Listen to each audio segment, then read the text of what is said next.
Good morning, guys. Welcome. We have some really good stuff planned for you today, and I hope that you all enjoy it. Just know that we miss you and we love you, and we can't wait to see you.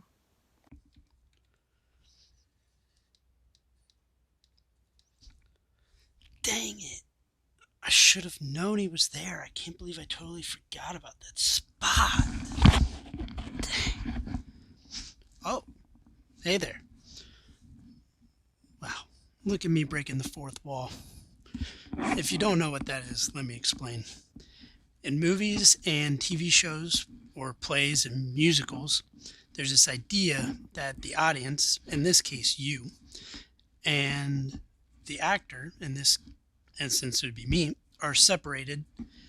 And so when you're watching the TV show or the play, there are three physical walls you can see: the one behind them, the one to the right of them, and the one to the left of them.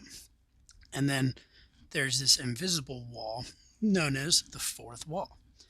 And that's what separates you and the actor, you, the viewer, from the actor. It's not something that they can see through, but you can because you're looking at the screen. And so when a character in a movie or in a play starts talking to the audience, then it's as if they are like the audience is a part of them and it's part of the play. So they're breaking the fourth wall. So what's the point of me explaining this? Well, not really anything, unless you're thinking, there's no way I can remember that. Or you're thinking, I've already heard that and I remember it. Or maybe you're thinking, I haven't heard that before and I will remember it. And the reason that applies is because today we're talking about the mind. So maybe some of you think, I have a really good memory. Maybe some of you, like me, don't think you have the best memory. But the amazing thing about our brains is that some of us are a lot better at remembering some things than other people, and we all have different and unique things that we're good at remembering. And so, while you might not think that you're smart because maybe your grades aren't as good as your peers or you can't memorize the same thing as other people, there are things that your mind is a lot better at remembering, and it's unique and different than everyone else. Like, I have a friend of mine who he says he's not very smart and not very good at school, but when it comes to maps and remembering facts about people, he's one of the best I know. It's really impressive, actually. And so, what does that have to do with the topic? Well, Mark 12:30 says, "You shall love the Lord your God with all your heart, with all your soul, with all your mind, and with all your strength." And what we're focusing on here is the mind, like I said. So when Jesus was challenged by the Pharisees on what the most important commandment was, his response was this verse. And so we've talked about how the understanding of this verse and these terms on how the heart was used to describe the whole person, especially emotionally. Well, loving the Lord with all your heart is talking about that, and loving the Lord with all your mind is it's taking the emotional heart and soul connection and embracing it fully. So it's almost like it's combining it all together. And so you're dedicating your whole self to know who God is intellectually and emotionally, and to understand and study the truths about who God is, so that we can discredit all the lies and rid ourselves of the false ideas that the enemy or the world is trying to put on us or on God. And it's about putting our whole self into this relationship, our whole being. And another passage that we can look at to help get this point across is Romans 12:2. Do not be conformed to the patterns of this world, but be transformed by the renewing of your minds, so that you may discern what is the will of God, what is good and acceptable and perfect. We see a lot of things here, but one major thing is that Paul is encouraging us not to fall into the patterns and behaviors of the world. The world wants you to focus on things that are not from God, to focus on yourself, to focus on money, fame, glory, a celebrity, looking a certain way, being afraid, and much more than that. But what Paul wants us to understand here is that we should see ourselves the way that God wants us to see ourselves and the way that he wants us to see others. God wants us to see that we are wonderfully made by him. He created each and every one of us with love and with value. God wants you to see your worth and value and find that in him.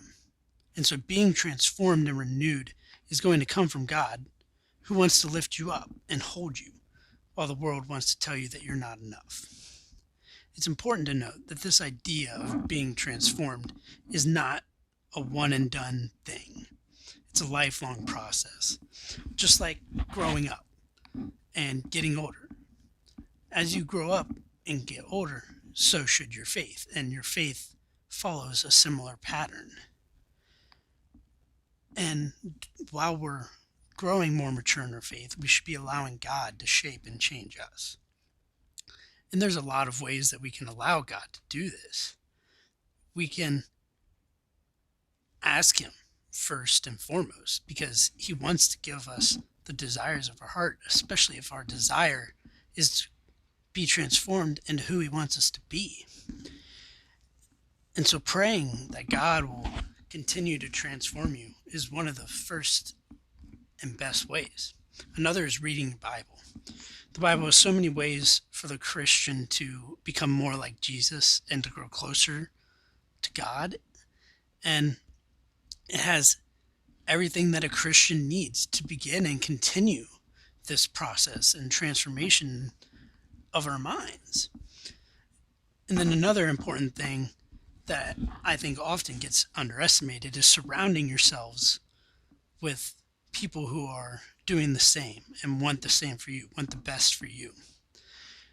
And the amazing thing about being a Christ follower is the community that we are called to be a part of. It's a community that's called to love and accept each other, to walk alongside each other through all the struggles, all the good times. And it's not something that we do alone, because we have God and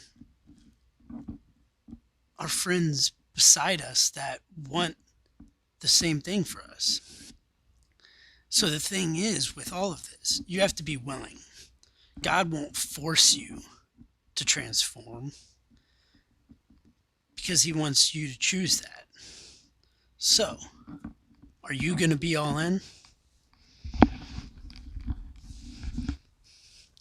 I'm back, boys.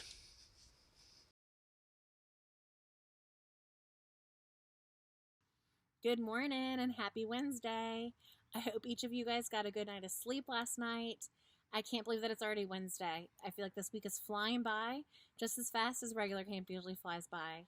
So I just wanted to get on here for a moment and tell you how proud we all are of everybody and all that you guys are doing this week, all that you're participating in, how you're logging in for worship and for our lessons in the morning.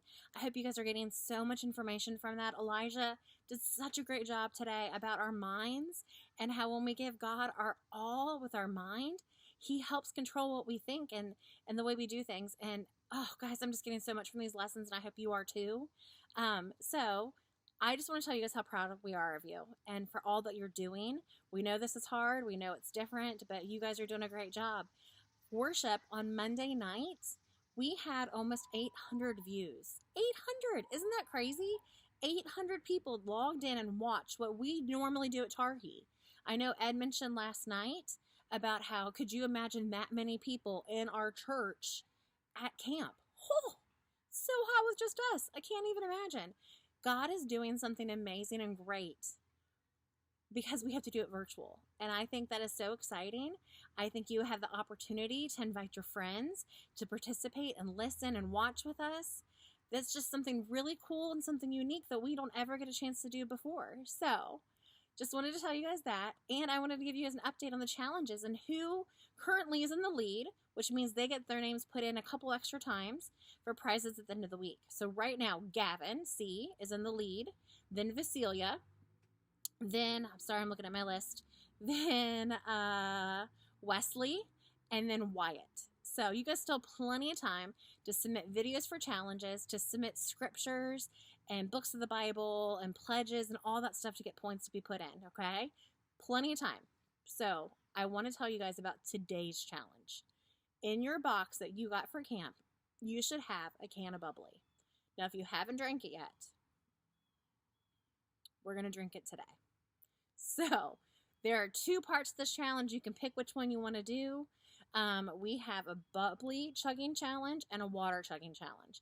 I'm going to post a video of Molly doing these for you guys in just a couple of seconds, so you guys kind of see what we're looking for and what we need you to submit, okay? The other exciting thing that I want to tell you guys about is tonight, between worship service and moonlight activities, I have a video that I'm going to show you guys of Elijah, same Elijah that has taught for us. He went on a year-long mission trip, and he's going to share a story with us about his mission work. So we're going to show that between worship and moonlight activities tonight. So I hope you guys tune in today.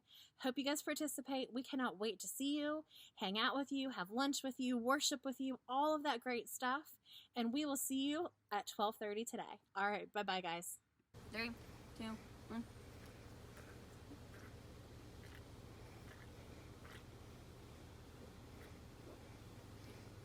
Oh my gosh.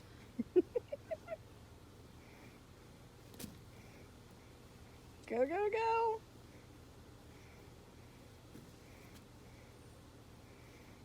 It hurts so bad.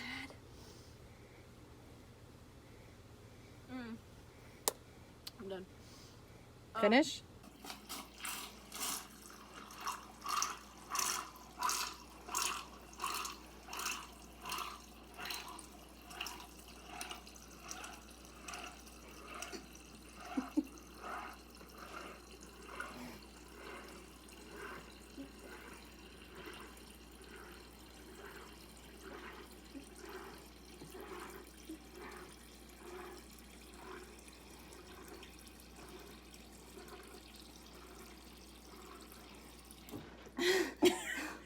Thirty-one seconds.